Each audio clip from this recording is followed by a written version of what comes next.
So right now we're going to introduce Daryl. Good morning, Daryl. Good morning, Bill. A beautiful morning out there for spring. Spring has sprung. What 2 beautiful days we've had to start spring. Beautiful. Yeah. So last month, Bill, we talked about pruning fruit trees and the roses. I hope people have managed to complete their pruning and spraying against curl leaf on your stone fruits. Once the buds have opened up, you have left the spraying too late for this year. What can you do if you have? Well, what I found is that you get attacked with a curl leaf, and later on, when you can pick those leaves off and discard them, of course, burn them if you like, be better, and then you'll get another crop of leaves later on. So, and they're usually okay. Right. But it's the first lot of leaves that are really damaged. And now we've got spring here. What are we doing? Well, we're getting excited about getting out into the garden and setting up the garden beds and smelling the roses once they come out. And what I've been doing is setting up and preparing for this year's harvest of pumpkins. And before you go any further, happy Father's Day. Thank you too, Bill. To all those fathers out there today, have a great day. I forgot to say Happy Father's Day earlier on, so have a great day, everyone. That's right. I reckon that's the way to go. Now, if you're preparing for the pumpkins will take 4 or 5 months before you can pick them, so they're a long producing plant. What I've had to do is use compost and build up mounds of dirt and put plenty of compost into them because once they start growing, they've got long runners. That's like vines, if you like, to spread out over the ground. And over the neighbour's fence and over the garage. Well, I have had that on a few occasions, yes. I think they're fairly excited about it, though.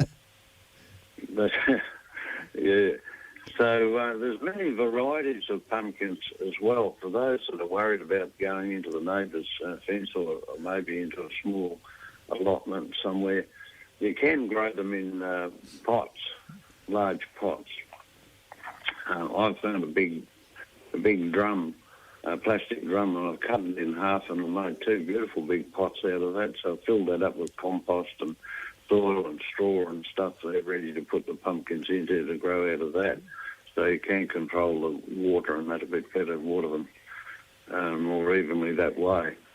But,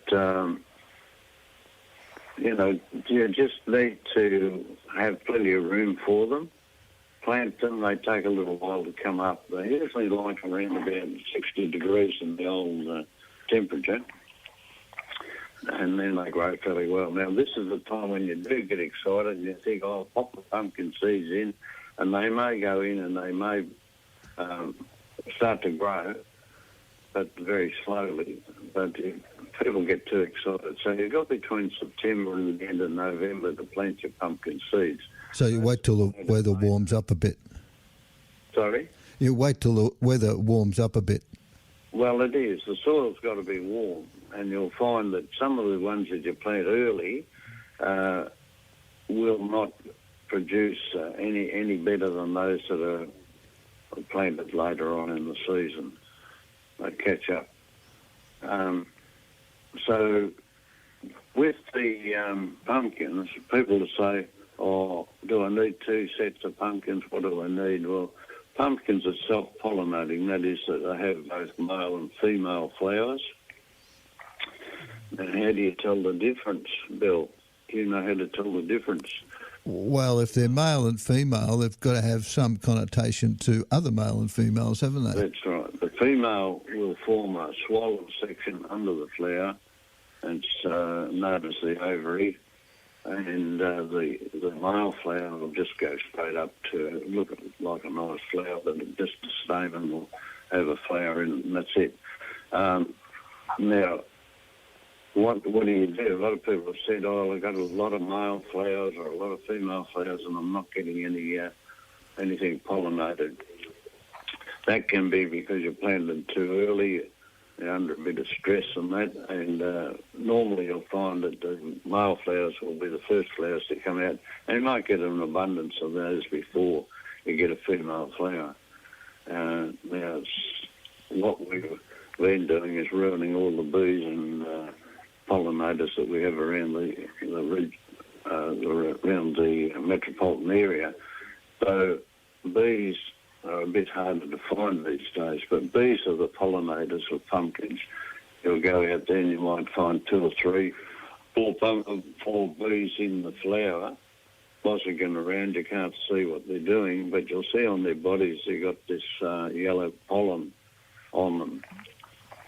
They'll then go from the male flower into the female flower and they'll deposit that pollen onto the stamen in the female flower. But they do that not knowing what they're doing because it just comes off their body and touches onto the stamen and fertilises the pumpkin. You find with the female flower, it will be standing upright, and once it's pollinated, within a day, you'll find that it will start to hang down. It'll move down to lay onto the ground. So you know then it's been pollinated. If the bees and things aren't around, Bill, what most of the gardeners would know this, you have to hand pollinate the fruit. How do you do that? Well, you go to the male one, you get a nice one. You do this early in the morning, you'll find that a lot of the pollination is early in the morning. The pumpkin flowers and the female flowers open up when they're ready to be pollinated early in the morning. Don't do it when it's wet. Don't water them and then try to hand pollinate. Pick the male flower, peel back the outside of the flower so that the stamen's the only thing that's standing up, and then go to the female flower and you rub that around the inside of the flower. You'll find that they've got the stamen in the middle as well, and you pollinate that part of it. And it's an amazing thing that pollen will then go from there, pollinate the female flower, and then within a day you'll see the flower start to lay down. So look after the bees. The wind's another thing that will help to pollinate the pumpkins. I've also found that ants are often in them, and I suspect that they might have a role to play in fertilising these female flowers as well. That's an interesting one, isn't it? It's quite an amazing thing. You know, what's a good idea if you've got a camera, go out and take a picture of a few of the flowers and then take a picture of them a bit later on and just you can see the comparison of what happens between the two male and female flowers. So the other thing that I found and they recommend is that they let the runner go out for about 6-7 feet and pinch the top out of that runner.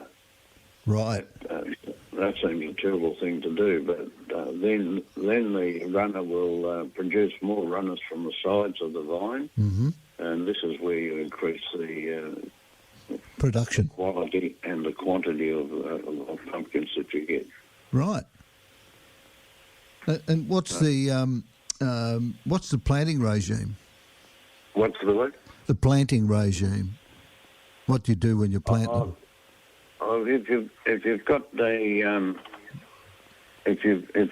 a mound, you'd put about 3 to 4 pumpkin seeds into the mound, and then you would reduce that down to 1 or 2, only one decent pumpkin that's growing. When you're putting the seed in, the pointy end of the seed goes to the bottom. So you make a bit of a hole, push that down into there, cover it down. And I like to go about 2 inches deep. You can go 1 to 2 inches deep. They're pretty strong little plants, they'll break their way through, but it's always good to have soft soil so that the pumpkins get to break through a lot easier that way. And because you do get the danger of them breaking as they come up. They put a lot of pressure on them. If they bounce too hard, they'll snap off, and you've lost all that time that you've been working on planting and waiting for them to grow. All the seeds similar for the different varieties? Oh, yes, there's lots of varieties. In fact, you can go down to the supermarket, or you go down to Bunnings or somewhere, and you can buy the packets of seeds, and there's a lot of information on the back of those seeds, how long they take to come up and how long they take to grow and when to pick them and so forth like that. But you can, if you've found a decent pumpkin in the supermarket, you can save the seeds out of that pumpkin, just dry them out. They're nice and dry, and you can plant those, and they will grow from that. They can't put spray on the pumpkins that ruin the seeds down there at the supermarkets like they do with other products. Things. Yeah. And you said they'll take a while for them to grow and set the pumpkins, and then it takes a while for the pumpkin to develop. When will we be picking them? Now, as gardeners, we get too anxious when we pick them and we see the pumpkins stems and they start to dry off and the leaves are drooping and that. But you've got to leave them until the vines are absolutely dead, dry, real dry. And the leaves will have dropped off by then, they're laid down. So you can find the pumpkins then? Well, that's the other thing that's good, Bill. The pumpkin vines will put down roots as they grow along, and they'll pick up moisture and other things as they go along to grow. So what I do, I let the grass grow along where the runners are. So that also helps to keep the ground cooler, because they are growing in the hot part of the year, the seasons and that. So that protects them from the burning sun and allows the root system to develop into the soil that they're laying on, and they pick up moisture off the leaves. The leaves are designed to run the water onto the vines where the root systems are. Right. And the types of the varieties. What are some of the good varieties locally? Look, I've always found that butternut is the most popular with people and with the cooks and so forth like that. So that's good. It's a long-lasting and lasts well over the winter time for you if you store it properly. There's the Queensland Blue, which is an old-time favourite, going back to my dad's time and that. That's what we used to grow all the time. There's another one that I found called a Windsor Black, and that's a huge pumpkin, and it's very good, a very golden flesh inside, a very dark skin on the outside, a soft sort of skin. But that grows very big, but the fruit inside is, the vegetable stuff is well worthwhile growing. The taste is great. One of the other pumpkins that most people will see in the supermarket is called the Kent pumpkin. It's a popular one. It's got a sort of spotted, streaky outer case on it. And it is a great pumpkin, and I've found it does do well in the metropolitan area. So that's another good one to grow. I think that's that can be called also the Japanese pumpkin too, can't it, the Kent? Well, I probably can. I never known it as that. But, and don't be afraid to use any of the pumpkins. Some of the pumpkins are better than others in your fruit or your sweet dishes. So you can make pumpkin fruit cake. I'm finding you're breaking up a bit, Bill. Right. What you do, a lot of people sort of plant a lot of different pumpkins in the one area, but you've got to be careful of that, because the pollinators go from one that they don't say, oh, that's a butternut, I'll go to the next butternut. They might go over to the Queensland Blue, or they might go to the Windsor Black, and they cross-pollinate, and you get a not a true to form pumpkin. It might be better, it might be worse, you don't know, but it's a waste of time doing it that way, I believe. And does The seeds from those that are cross-pollinated will just carry on the next year, so it's not wise to do it that way. and you grow the butternut pumpkin? I do. The butternut's a good one. It's a pretty tough little pumpkin. It does very well and it keeps very well. And When you pick them, you've got to leave the stem of at least 5 or 6 inches long on them. Yep.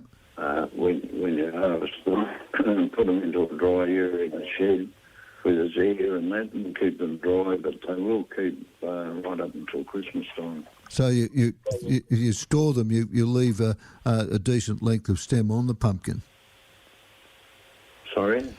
When you store them, do you leave a good length of stem on the pumpkin? You've got to do that because that seals the pumpkin. If you break that off, you just leave it wide open for them to start rotting, and that's exactly what happens. So leave the stem on. If stem gets broken off, make sure you eat those ones first. Beautiful. All right, and does Lady Flo make you some pumpkin scones? She does. Yes, she does do that.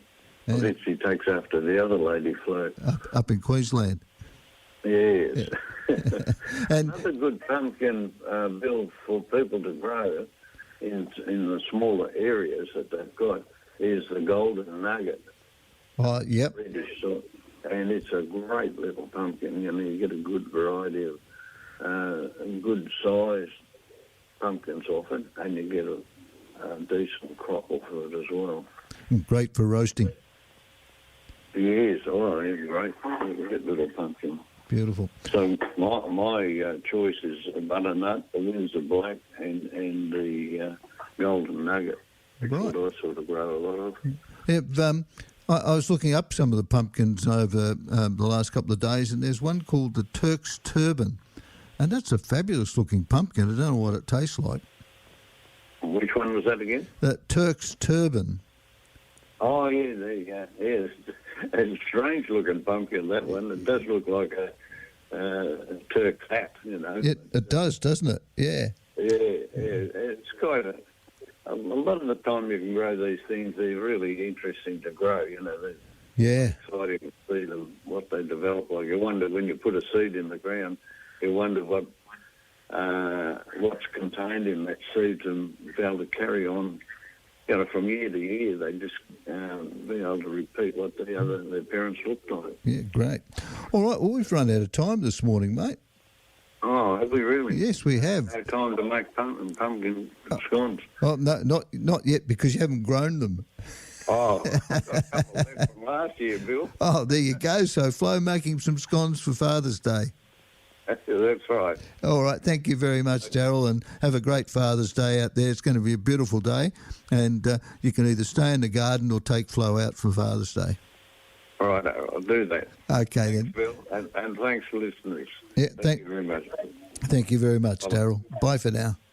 And that was Daryl with his gardening tips, particularly on making sure your roses and your other fruit trees are right, and also how to grow pumpkins.